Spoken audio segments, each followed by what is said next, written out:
Well, folks, welcome to our game table today.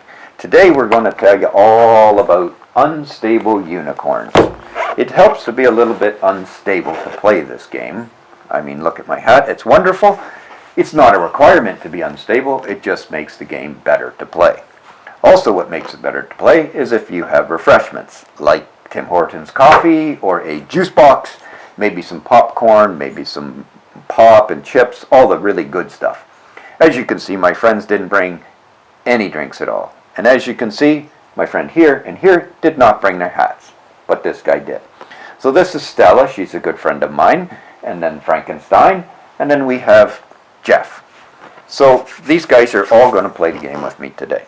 So I've kind of started out, but when you get your game of unstable unicorns, you want to open the box. And inside the box there's a little pamphlet here that encourages you to spend more money, because everybody needs to spend more money. Also inside you will find the instruction booklet. And there's only one thing to do with the instruction booklet, is throw it away. Because you can make up whatever rules you want, as long as everybody agrees to it. The rules that are written are more of a guideline than anything.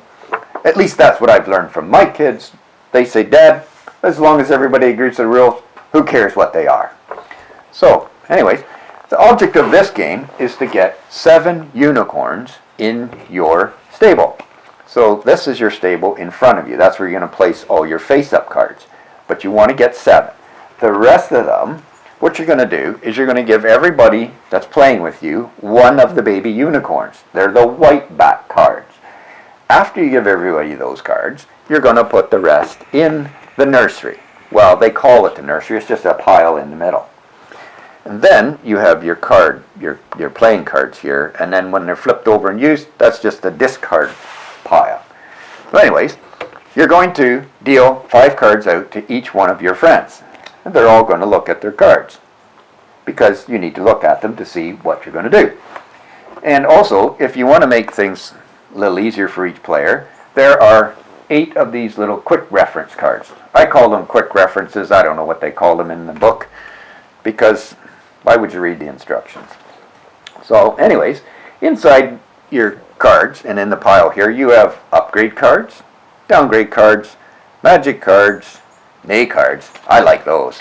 These are nay cards. They're wonderful. You should look at those. There's also another card in here called the super nay card. I'm not sure where it is. Maybe it got dished out or something. But when we come across it, I like it, because it's like a nay card. It says no to a nay. So anyways, oh, look at this. Huh. The instructions magically appeared. Look at that. Maybe we should just put these beside us just in case.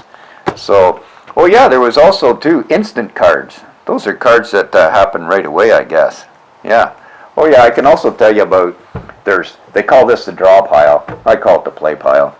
Then you have discard pile. Remember, that's right there. And then you can sacrifice cards, which you sacrifice one of your own cards. And then you have destroy cards, which means you destroy somebody else's cards. Or you can steal somebody's cards. So if my friend Jeff has the card that I want, I could steal it. But I don't know what card it is, because he's just going to hold them up and I'm going to take it. But I might get a good one, like a super nay.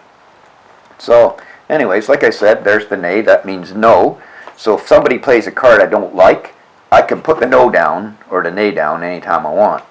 So, but here is, I'm going to play first. So, because I have the best hat, that's how we're playing it. In the rules it says whoever's the most colorful, but I think hat is best.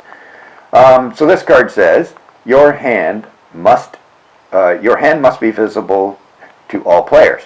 That's called a downgrade card, and they have a little yellow arrow on them. The ones that are upgrades have the orange up arrow on it, so up and down.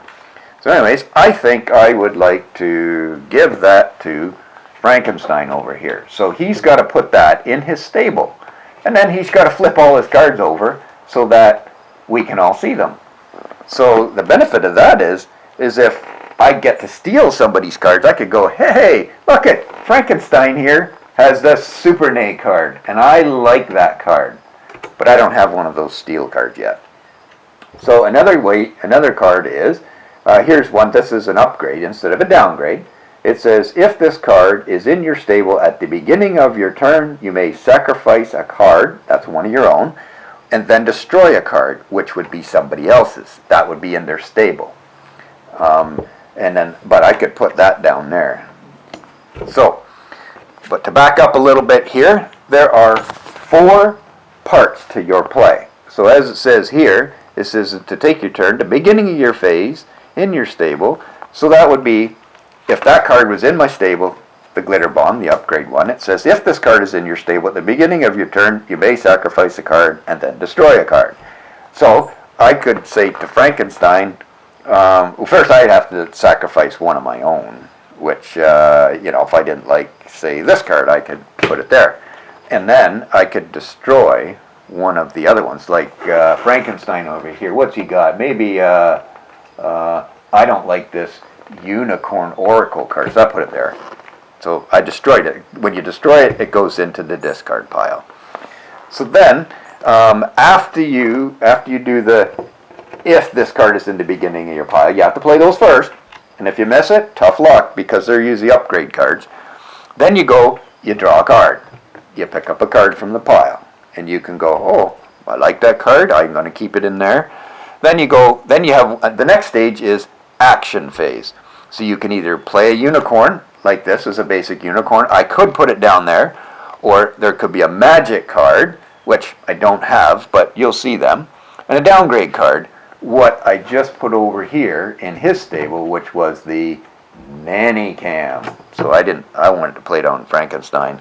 And then there's upgrade cards. So those are the good ones, like this glitter bomb one that I showed you there earlier.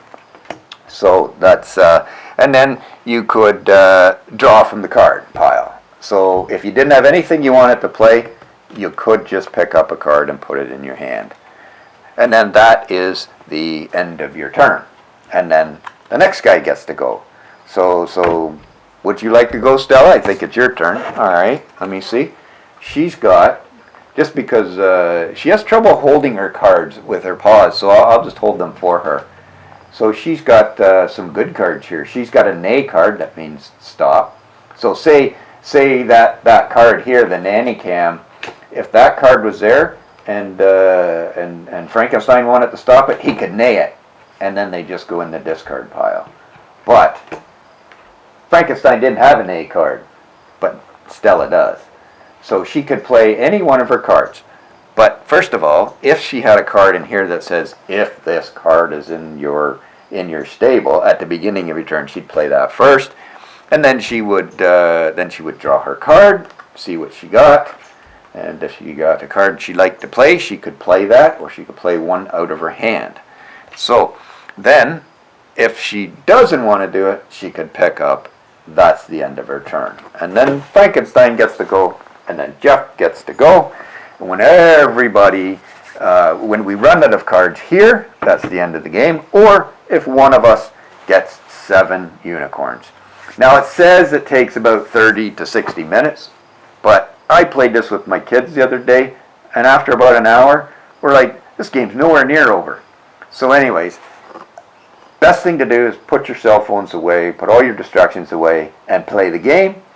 It'll go faster, and if it's not done in 60 minutes, well, you can do whatever you want. You can decide who wins, whoever has the most amount of unicorns, or you can just keep on playing till it's over.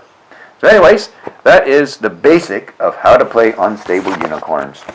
Maybe I didn't do a good job of describing it to you, but you can take this little booklet, read it for yourself, or you could YouTube other unstable unicorns games.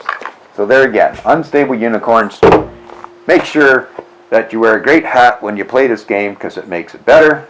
Make sure you have your snacks. And until next time, maybe we'll review another game. All right, have at her. Have a great day. Be creative. Have fun.